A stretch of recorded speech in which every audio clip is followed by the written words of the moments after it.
Quando eu tinha mais ou menos uns 13, 14 anos, o meu pai ele era diretor de uma escola onde eu estudei, era professor de matemática, minha mãe também professora de português, literatura.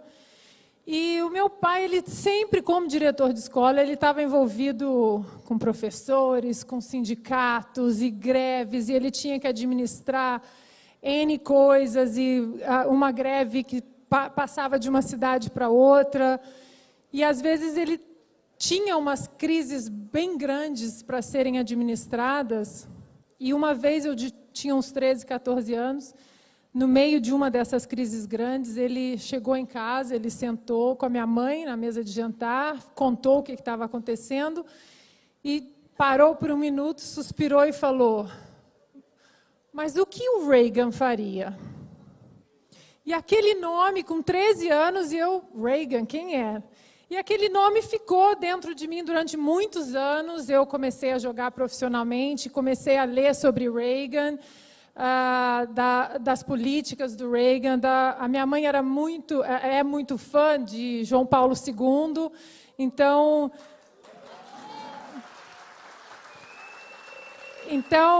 eu comecei a ler sobre a amizade de Reagan com João Paulo II. O meu irmão mais novo se chamava João Paulo por causa dele. E então a gente avança aí alguns anos. Eu conheço um americano e a gente começa a conversar. E quando e eu sempre muito conservadora, desde criança, de casa, de berço, e quando ele me disse que era da Califórnia, eu falei: é democrata, não vai dar certo essa história. É bonito, mas é democrata, não vai dar certo.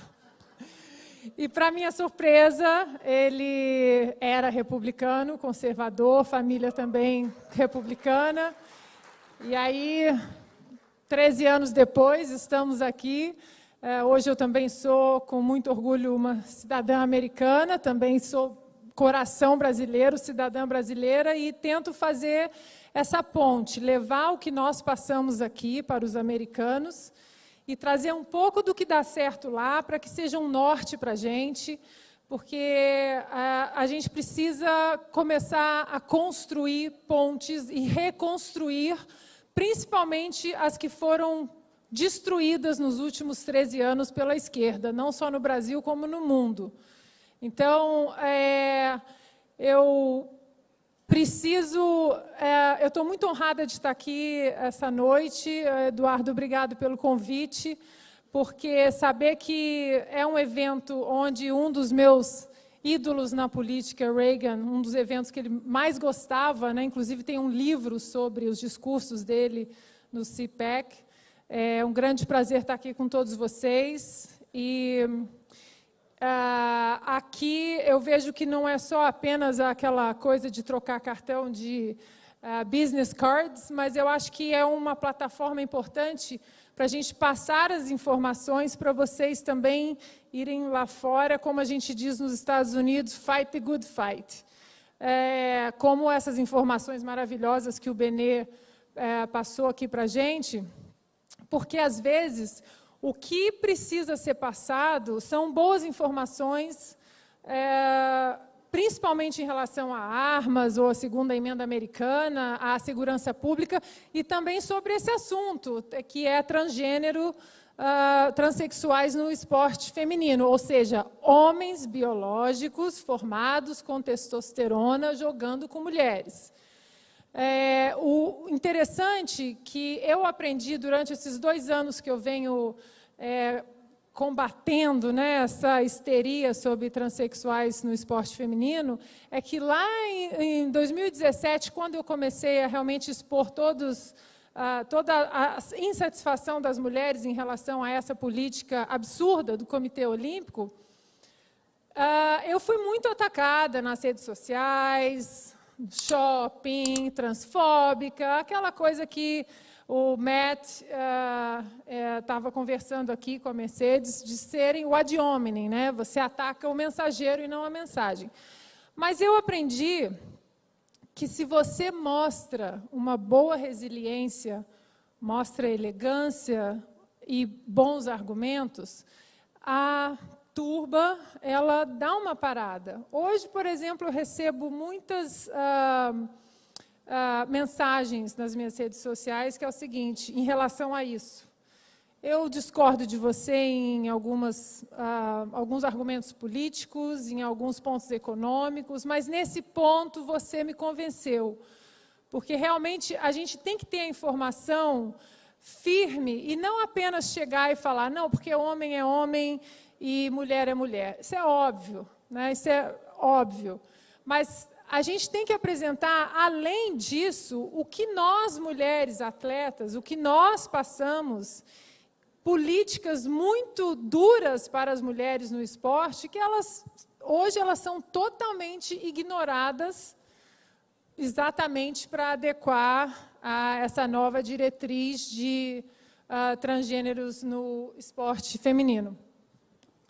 Então, acho que a primeira coisa que eu quero dizer para vocês é que eu tenho uma apresentação que eu apresentei no Congresso, na Câmara dos Deputados, na Comissão de Esporte, em junho, e é uma apresentação muito grande, ela não caberia no tempo que a gente tem aqui. Eu vou disponibilizar essa apresentação no meu Twitter, para que todos vocês tenham acesso a dados biológicos, científicos, e fight the good fight. O primeiro ponto em relação a isso, toda vez que alguém falar, não, vamos conversar sobre trans, vamos. E a gente tem que usar e aproveitar qualquer plataforma, seja na direita, seja na esquerda, no programa que for, aceitem o desafio, porque com bons argumentos a gente consegue virar algumas cabeças na esquerda. Então, acho que o primeiro ponto que a gente tem que partir nesse assunto é eliminar o debate da área da tolerância e da área do preconceito. Esse debate não é sobre tolerância, não é sobre preconceito, não é sobre inclusão, mas exclusão de mulheres, porque mulheres estão sendo excluídas.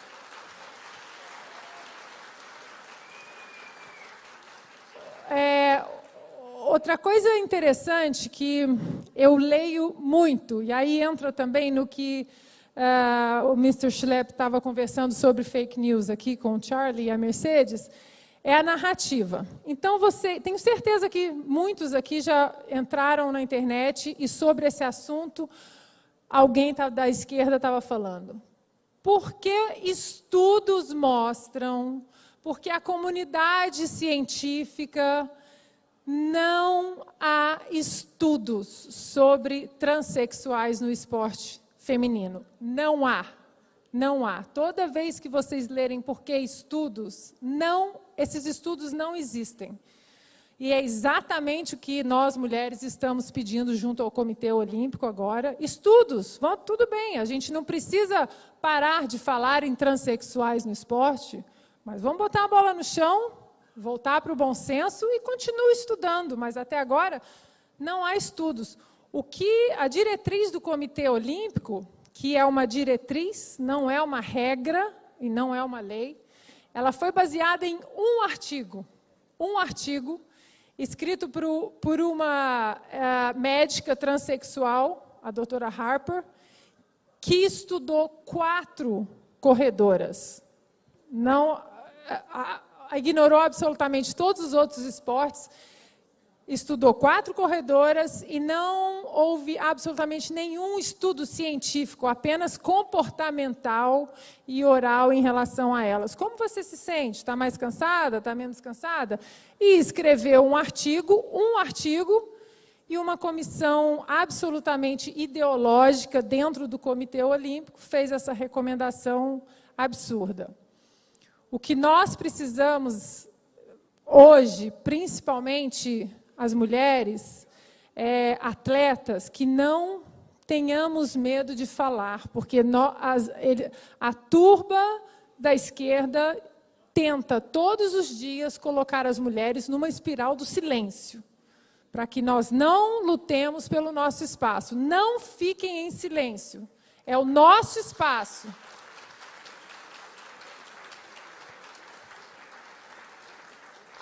Agora, para vocês entenderem o absurdo que é a diretriz do Comitê Olímpico, Para quem não sabe, quando você vê um transexual hoje competindo com mulheres, a diretriz é a seguinte: aquela pessoa precisa baixar o nível de testosterona até 10 nanomols por litro durante 1 ano. E só. Nem cirurgia mais de sexo é obrigatória.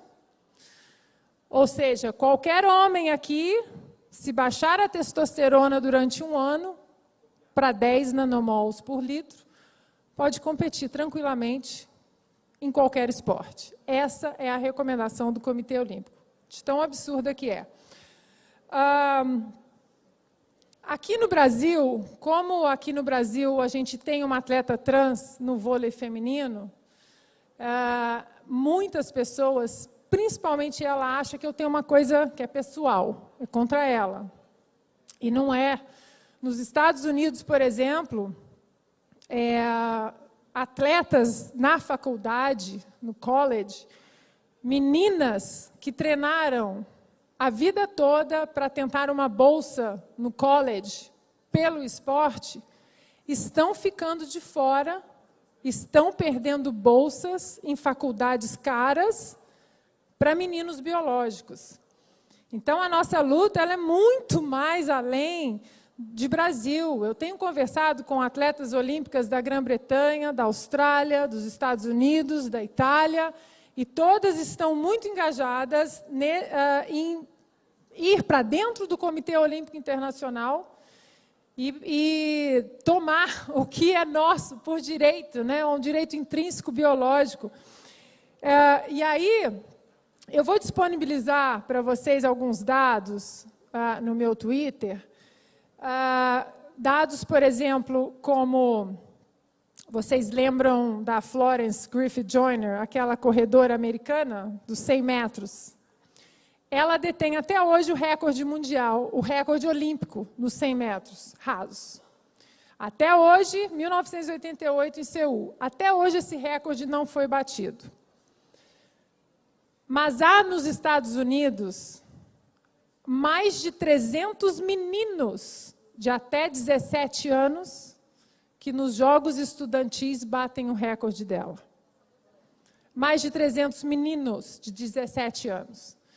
Existem dados da Federação Americana de Atletismo e de Natação que a testosterona do menino já é muito atuante na biologia e na condição atlética dele aos 6 anos de idade. Então, tem todos esses dados comparativos, eu vou deixar à disposição de vocês, para que vocês vejam o absurdo que estão tentando empurrar e nós, mulheres, não podemos ficar caladas.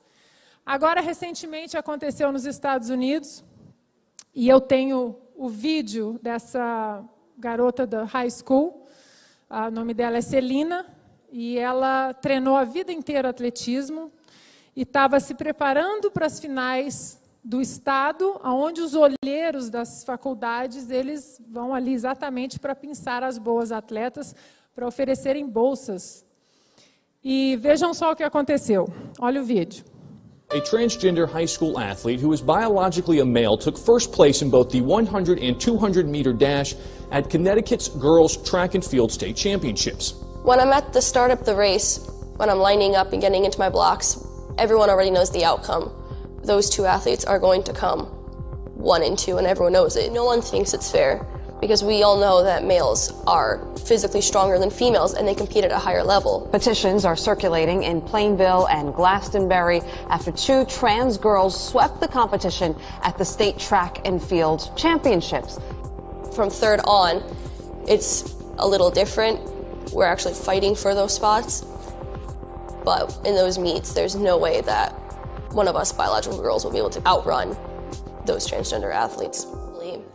It's going to get to the point where the biological females will be on the sidelines watching their own sports. The opportunity to win for the girls, but in sports that have physical contact could become a serious safety issue. It's very frustrating and heartbreaking when us girls are at the start of the race and we already know that these athletes are going to come out and win no matter how hard we try. Last year, there was another transgender that came out, and she competed as a male for 3 seasons and was mediocre as a male, and then ended up transitioning over to female and again blew everyone out of the competition. Something that has happened recently for Selena was being left out of the New England Championship. She was the first one out of the final and was the 8th one in the state. Since 2 first places were taken by boys who identify as girls, she could have been the 6th girl going, and instead she was a spectator on the stands at the New England Championship. They took away the spots of deserving girls, me being, no one thinks it's fair, but everyone is afraid of retaliation from the media, from kids around their school, from other athletes, coaches, school administrators. And they don't want to drag attention to themselves, and they don't want to be seen as a target for potential bullying and threats. Watching them run was just heartbreaking. I mean, you almost don't even want to watch, but how can you not? You can clearly see these 2 biological guys just absolutely crushing it, and it almost brings who they want to be. We just have an issue when it comes to sports. Girl so far ahead of the rest of the girls, and they're going to reach out to and try to recruit those 2 top girls versus everyone else since they're so far behind in time. She doesn't go there to become second best. She wants to win. And when that is not even on the table any longer, what is the drive to do it? So I think it's gotten to the point where some girls are starting to stray away from those events and are hoping to go to other events so then they actually have a fair chance of winning. It's frustrating when you know that you run your best, and no matter what, your best is never going to be enough.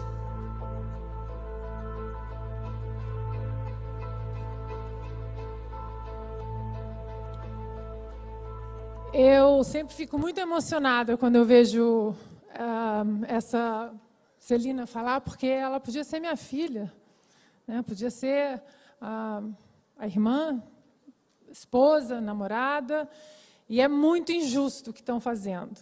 É muito injusto, e eles tentam, de qualquer maneira, nos colocar numa espiral do silêncio, porque a minoria de números que vem com ataques vis, eles são poucos, mas eles são barulhentos, e eles abusam da nossa paciência. Então, eu acho que está na hora da gente começar a realmente falar, e é por isso que eu também aceitei vir até aqui falar com vocês que vamos nos informar do que realmente está acontecendo, não apenas porque tudo começa lá em cima. A partir do momento que o Comitê Olímpico libera isso para as federações, a pirâmide ela chega até na escola da sua pequenininha de 5 anos. Então, já existem federações de alguns esportes na Califórnia, por exemplo, que não é necessário mais nem você ter uma carta de um psicólogo. Você pode se autodeclarar menino e jogar com as meninas. Esse é outro problema. Ela perguntou como é o vestuário. Isso é outro problema também que as mulheres têm que enfrentar, até porque hoje a cirurgia de sexo ela não é mais obrigatória. Então, existe também, inclusive, elas não podem nem reclamar que aquele transexual, aquele homem, menino biológico, esteja ali. Eu tenho um slide da minha apresentação, da Ceci Teffler. A Ceci Teffler, ela em 2016 era Craig Teffler. E competia nos 100 metros na Liga Universitária, 2ª divisão, nos Estados Unidos. E em 2016 ele era ranking número 200. Em 2017 o Craig era ranking 390. Ele caiu de produção como atleta masculino. Em 2018 o Craig Teffler fez a transição para a Ceci Teffler. Ficou um ano com um bloqueador de testosterona abaixo de 10 nanomols por litro. Em 2017, Ceci Teffler é campeã de NCAA. É impressionante esses dados. E o inverso, mulheres biológicas que querem fazer a transição para o sexo masculino, elas não podem competir na NCAA. Porque aí você faz a transição com altas doses de testosterona, e aí passa exatamente... Não, obrigada.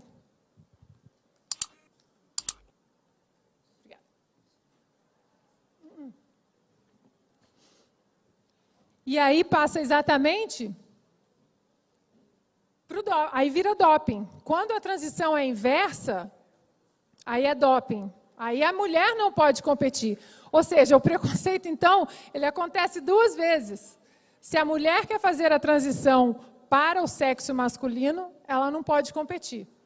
Uma coisa interessante é que muitas pessoas não sabem, que entra muito nesse assunto, são as políticas antidoping. Nós, mulheres, nós somos testadas absolutamente 360, podemos ser testadas 365 dias por ano, dentro e fora de competições. Você tem que entrar num site da WADA, que é a Comissão Antidoping Mundial, e você tem que colocar durante 1 hora do dia onde você vai estar. Então, eles podem aparecer na sua casa. Eu cansei de receber a Comissão Antidoping na minha casa às 5h30 da manhã.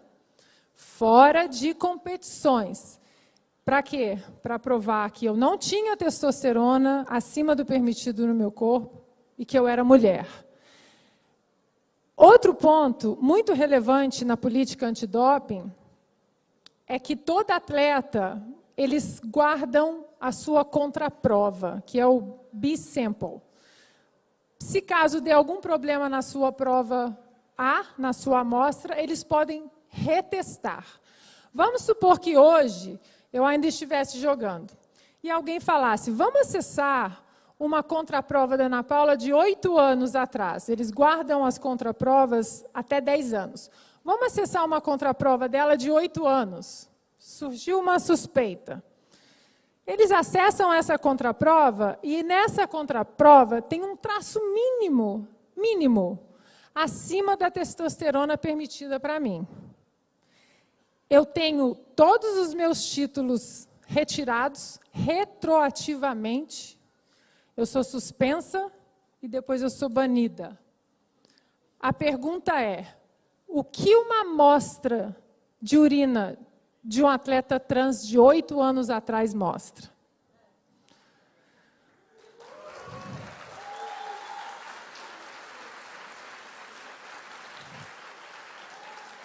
Por que a justa patrulha médica, porque nós queremos um esporte limpo, mas por que a justa patrulha médica, ela é severa para as mulheres, mas não para os trans? Por que eles têm esse passe que nós não temos? Eu tive que fazer teste de gênero, eu tive que provar que eu era mulher quando eu tinha 17 anos para poder competir. Então, a gente sempre tem que levar esse assunto para fora da esfera, para fora do campo da ideologia. Biologia não é de direita nem de esquerda. Biologia é biologia. Biologia não tem lado no espectro político e ideológico. A Carta Olímpica do Barão de Coubertin, ela é muito clara na defesa do esporte feminino e das mulheres. Isso tudo está sendo completamente ignorado para acomodar uma minoria de 0,0002. Por causa de 0,0002, eles vão mudar 100% da vida das mulheres. Então, esse é um debate, não é sobre inclusão, é sobre exclusão de mulheres. Quanto esse, né? Um evento... Aí alguém fala assim, bom, mas os trans agora, eles têm que baixar o nível de testosterona até 10 nanomols por litro, e tudo Quanto é? bem.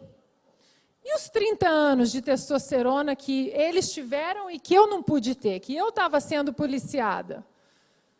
E o coração maior, os pulmões maiores, a capacidade aeróbica, os glóbulos vermelhos, a densidade óssea, a fibra muscular, isso tudo é revertido com 1 ano de testosterona baixa? Cadê o estudo que prova que isso tudo foi revertido? Porque dizer que se sente mais cansado, isso não é dado científico. O coração continua maior, bem maior que o meu, os pulmões maiores. E o mais incrível é que a atual diretriz que deixa o transexual, o homem biológico, vamos falar a verdade, o homem biológico, até 10 nanomols por litro de testosterona, sabe qual é o meu máximo hoje? 2,7. Ou seja, o transexual ainda tem 5 vezes mais testosterona que eu. Ainda tem 5 vezes mais. Agora o Comitê Olímpico está tentando baixar para 5, o que ainda é o dobro de mim. Mas e as décadas de absoluto benefício da testosterona? Porque a testosterona é o primor do esporte. É o hormônio que todo mundo quer se dopar com ele. Quem quer trapacear, vai na testosterona. Então, a gente tem que pensar muito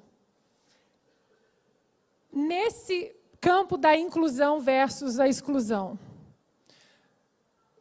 Pode colocar o último slide, que eu vou estar encerrando? Todo mundo conhece essa lenda do basquete americano, da NBA. As vantagens, né, como eu mencionei, coração, pulmões maiores, musculatura mais forte, mais resistente, melhor oxigenação sanguínea, até porque homens eles têm mais glóbulos vermelhos do que nós mulheres, melhor densidade óssea, explosão, o quadril mais fino, né? Então, a mulher, por a gente ter o quadril mais largo, o nosso centro de gravidade ele é mais perto do chão, por isso que os homens eles têm uma impulsão melhor. E a pergunta é a seguinte, LeBron James, vamos supor que LeBron James baixe a testosterona dele durante 12 meses.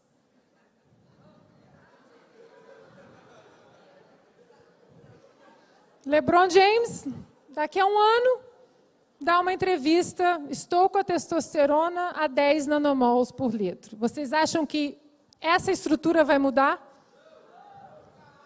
E vai jogar a WNBA. Vai jogar na cesta feminina, com mulheres.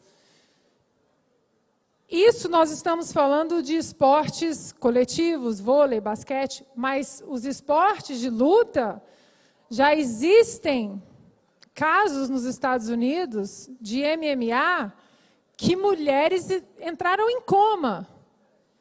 Então, nós estamos assistindo homens biológicos baterem em mulheres. E ganharem medalhas e fama por isso. Mais uma vez, eu gosto muito de repetir isso. A identidade social de todo ser humano, ela é muito importante na vida em sociedade. Como as pessoas querem viver suas vidas e escolher a sua identidade social, isso tem que ser muito respeitado. Muito respeitado.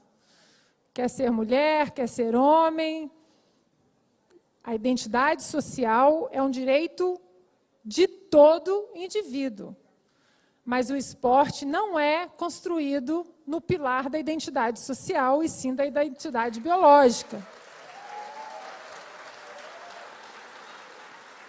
Então, mais uma vez, eu peço que, quando a gente for fight the good fight pelas mulheres, não usem nada contra os trans, porque ninguém está aqui contra os trans na sociedade.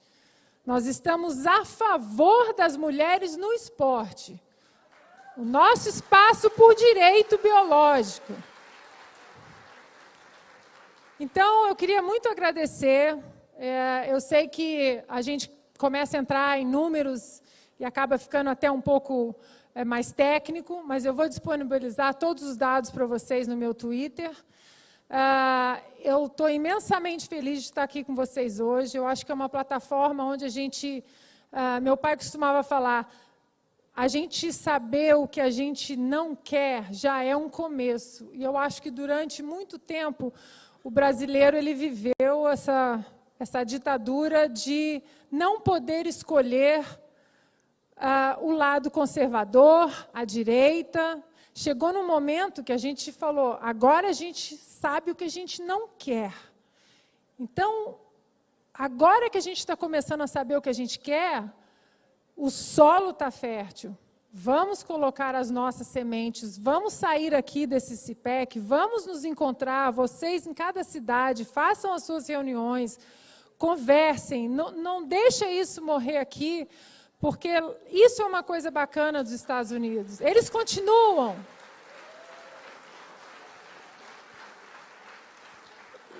E acho que a minha última mensagem para vocês é...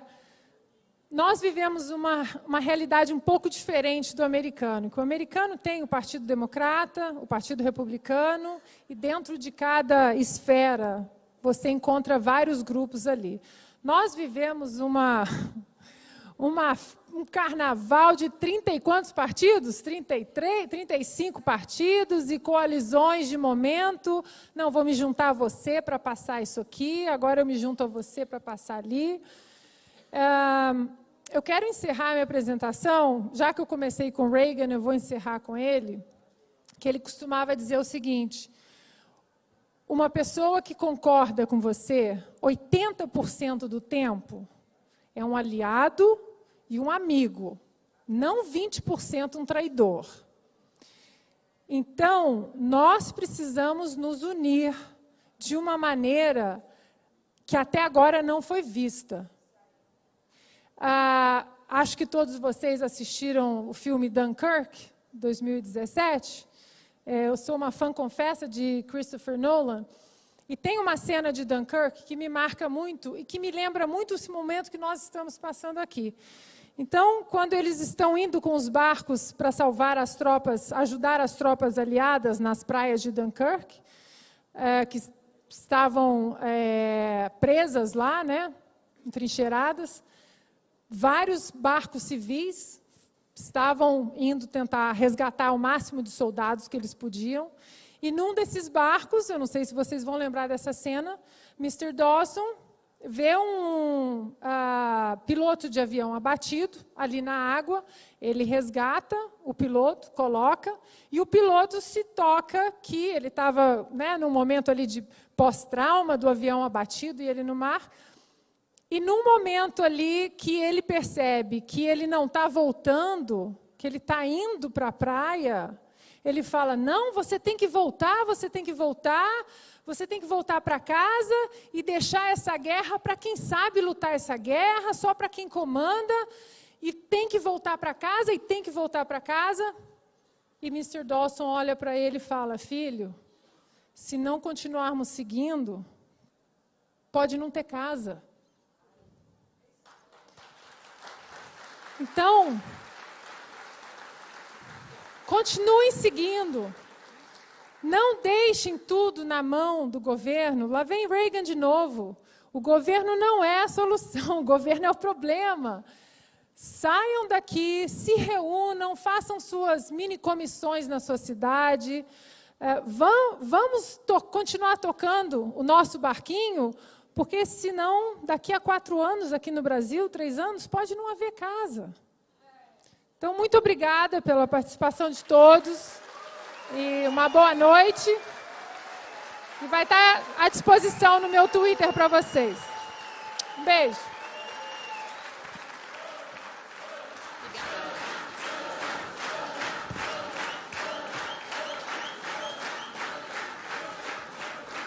Muito obrigada, Ana, pelas suas palavras